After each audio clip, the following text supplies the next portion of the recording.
கர்ணன் மற்றும் விருஷாலி மகாபாரதத்துல இவங்களோட காதல் கதை தனித்துவமான ஒண்ணுங்க. இவங்க சிறுவயது முதலே நெருங்கிய நண்பர்கள். ஆனா காலம் செல்ல செல்ல இது ஒரு அழகிய காதலா மாறிடுச்சு. இந்த கதை நீங்க எதிர்பார்த்ததை விட ஒரு அழகான சேட்டைகள் நிறைந்த ஒரு காதல் கதை.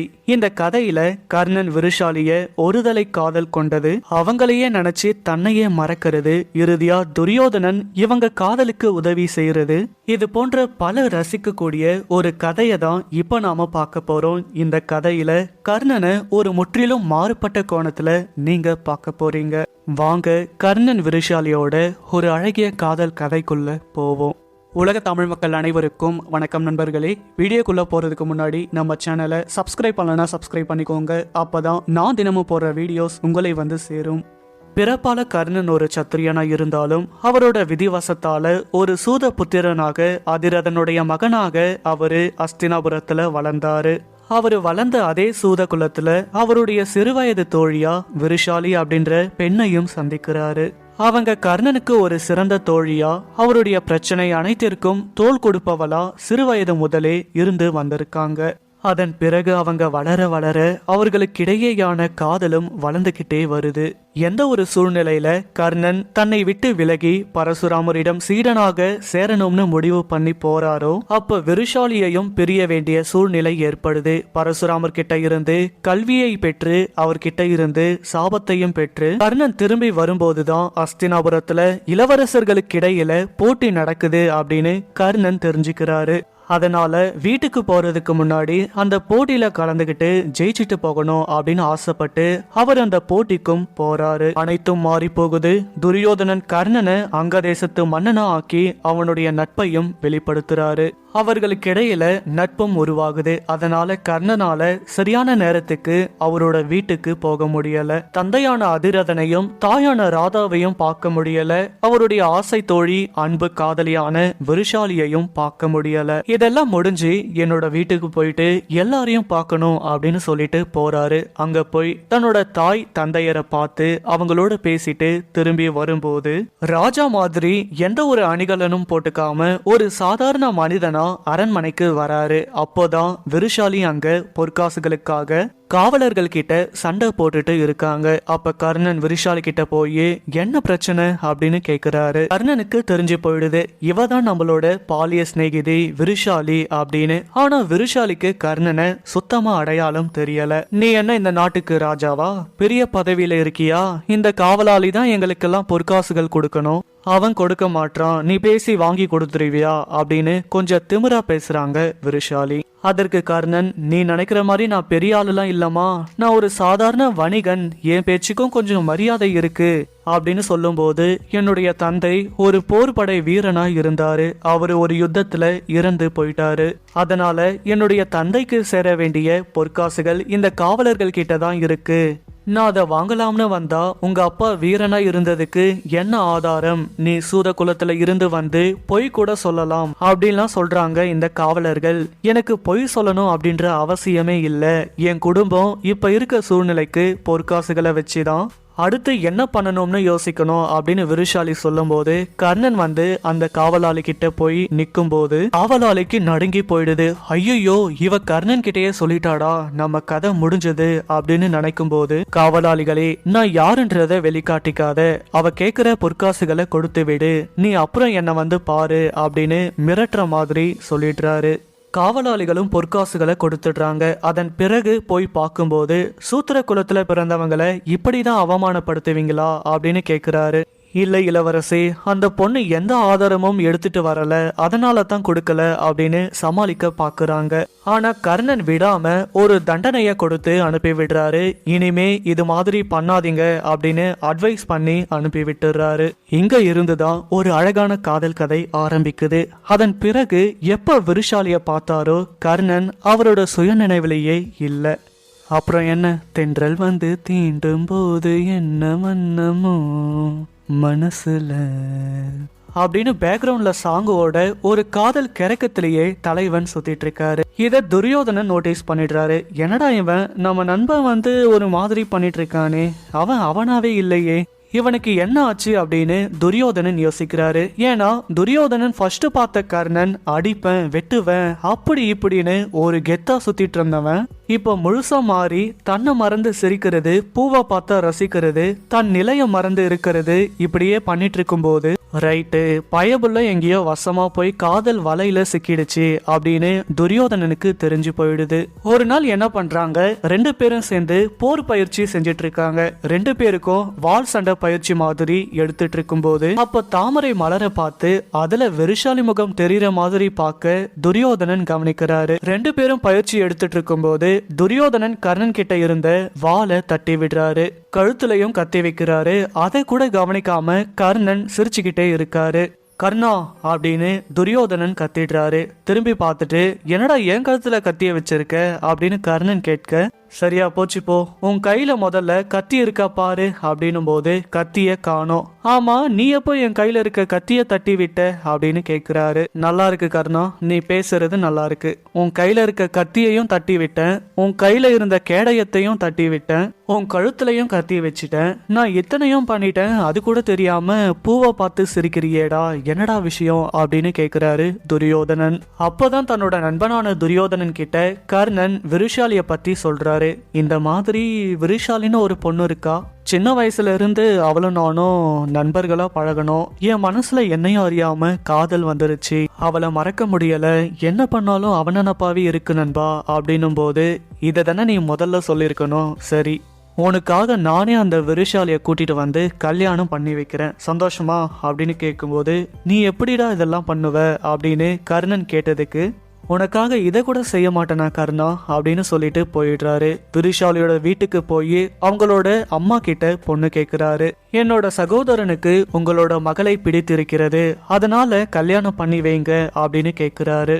பொதுவா இந்த காலத்துல ஒரு பணக்கார மாப்பிள்ள பொண்ணை தேடி வந்தா பெற்றோர்கள்லாம் என்ன நினைப்பாங்க, பொண்ணுக்கு நல்ல வாழ்க்கை கிடைச்சிருச்சு, சோ கல்யாணம் பண்ணி வச்சிடலாம் அப்படின்னு தான் நினைப்பாங்க. அப்படி இருக்கும்போது சூத்திர குலத்துல இருக்க ஒரு பெண்ணோட வீட்டுக்கு துரியோதனன் மாதிரி ஒரு நாடால போற சக்கரவர்த்தி கேட்கும்போது அவங்க வேணாம்னா சொல்லிடுவாங்க, விருஷாலியோட சம்மதத்தை கூட கேட்காம சம்மதம்னு சொல்லிடுறாங்க.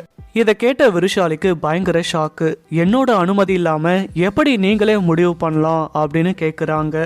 அதற்கு விருஷாலியோட தாய் சொல்றாங்க, வந்து கேட்டது துரியோதனன்மா, கௌரவ அதிபதி, அவர்கிட்ட முடியாதுன்னுலாம் சொல்ல முடியாது, அதுவும் அவரோட சகோதரனுக்கு அப்படின்னு சொல்லும் போது இந்த நாட்டோட அடுத்த ராஜகுமாரியா கூட நீ மாறலாம் அப்படின்னு சொல்றாங்க. ஆனா விருஷாலியால ஏத்துக்கவே முடியல. கர்ணன் இப்ப யாருன்னு தெரியல அப்படின்னா கூட கர்ணன் மேல கொண்ட அந்த காதல் அவன் மனசுக்குள்ள அப்படியே இருக்கு. அத தன்னோட தாய் கிட்ட சொல்லும் போது கர்ணன் அங்க தேசத்து மன்னனா ஆகிட்டாமா, அவன் திரும்பி வருவானா வரமாட்டானா கூட தெரியல, அதனால துரியோதனன் சொல்ற மாதிரி கல்யாணம் பண்ணிக்கோமா அப்படின்னு சொல்றாங்க. அம்மா பேச்சையும் மீற முடியல, என்னடா இப்படி ஆயிடுச்சு அப்படின்னு வருத்தத்துல கலங்கி போய் இருக்காங்க. அதே போல திருமண நாளும் வருது. பெண் வீட்டார் எல்லாரையும் அஸ்தினாபுர அரண்மனைக்கு கூட்டிட்டு வந்துடுறாரு துரியோதனன். அவங்கள கூட்டிட்டு வர்றதுக்கு முன்னாடியே துச்சாதனன், சகுனி, யுயுத்சு எல்லார்கிட்டையும் பக்காவா தன்னோட திட்டத்தை சொல்லிடுறாரு. எக்காரணம் கொண்டும் கர்ணனுக்கு திருமணம் அப்படின்ற விஷயம் யாருக்கும் தெரியக்கூடாது. ரெண்டாவது விஷயம், வரப்போற மணப்பெண்ணுக்கு கர்ணன் தான் மாப்பிள்ளை அப்படின்றதும் தெரியக்கூடாது.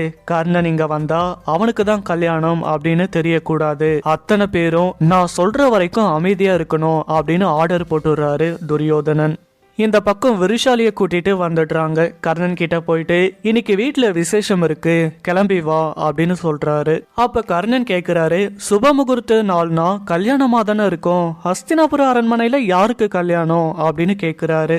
அதெல்லாம் தெரியாது, துரியோதனன் கூட்டிட்டு வர சொன்னாரு அப்படின்னு சொல்ல கர்ணனும் வந்துடுறாரு. அப்ப துரியோதனன் கர்ணன் கிட்ட, உன்னை அரசனா மாத்திட்டேன், அதே மாதிரி உனக்கு ஒரு கல்யாணம் பண்ணி வைக்கணும்னு ஆசையாக இருந்தது, உனக்கு தான் இன்னைக்கு கல்யாணம் அப்படின்னு சொல்லும்போது கர்ணனுக்கு மிகப்பெரிய அதிர்ச்சி.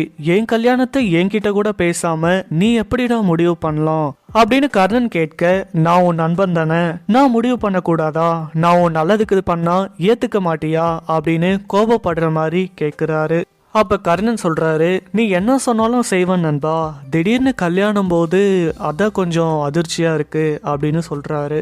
அதுக்கு துரியோதனன் அதெல்லாம் தெரியாது, நான் என்ன சொன்னாலும் செய்வான்னு சொன்னல, இப்ப நீ கல்யாணம் பண்ணிக்கணும்னு ஆசைப்படுறேன், நீ பண்ணுவியா மாட்டியா அப்படின்னு கேட்கும்போது வேற எதுவும் பேச முடியாம சரி துரியோதனா நீ சொல்ற பெண்ணையே மனம் செஞ்சுக்கிறேன் அப்படின்னு சொல்றாரு. மாப்பிள்ள மாதிரி ரெடி ஆகி மேடையில வக்காரு அப்படின்னு சொல்றாரு. கர்ணனும் அதே போல வக்காந்துறாரு. அப்ப துரியோதனன் சொல்றாரு, பொண்ணு வந்து உக்காரும் போது நீ பொண்ணை பார்க்க கூடாது, கண்ணை மூடிட்டு தாலிய கட்டுற, அதுக்கப்புறம் தான் பொண்ணை பார்க்கணும் அப்படின்னு சொல்லிடுறாரு. கர்ணனும் ஐயோ வசமா சிக்கிட்டோமே என்ன ஆக போகுதோ அப்படின்னு சரின்னு சொல்லிடுறாரு. அதே போல விருஷாலி கிட்ட வந்து, இந்தாமா நான் இந்த நாட்டோட இளவரசன், எப்பவுமே கொடுத்த வாக்க காப்பாத்துறவன், உனக்கு ஒரு நல்ல வாழ்க்கை, உனக்கு பிடிச்ச ஒரு வாழ்க்கையை ஏற்பாடு பண்ணிருக்க, நீ இதுக்கு சம்மதிச்சு மணாலனா இவரை ஏத்துக்க அப்படின்னு சொல்றாரு. ஒரு ஆர்டர் பண்ற மாதிரி விருஷாலி கிட்ட பேசுறாரு. ஏற்கனவே விருஷாலி தான் காதலித்த கர்ணனை நினைச்சிட்டு இருக்காங்க. இதுல துரியோதனன் பேசுனதை கேட்டு என்னோட வாழ்க்கை இப்படி ஆயிடுச்சு அப்படின்னு வருத்தப்படுறாங்க. கர்ணனும் மணமேடையில வந்து உக்காந்தாரு. விருஷாலியும் வராங்க. கர்ணனோட மனசுல என்னன்னா, நான் ஏற்கனவே விருஷாலிய பத்தி துரியோதனன் கிட்ட சொல்லியிருக்கேன், ஆனா அவனே வேற ஒரு பொண்ணை திருமணம் பண்ணிக்கோ அப்படின்னு சொல்றானே அப்படின்னு ஒரு வருத்தம். இன்னொரு பக்கம் விருஷாலி நினைக்கிறாங்க, கர்ணன் துரியோதனனுக்கு சிறந்த நண்பன், என்னை பத்தி கர்ணன் சொல்லலையா, ஒருவேளை என்ன மறந்துட்டானா, இங்க வேற யாரையோ கல்யாணம் பண்ணிக்க சொல்றாங்க, என்ன நடக்குது இங்க அப்படின்னு யோசிக்கும் போது ரெண்டு பேரும் பக்கத்து பக்கத்துல தான் இருக்காங்க. ஆனா ரெண்டு பேரும் பாத்துக்கல.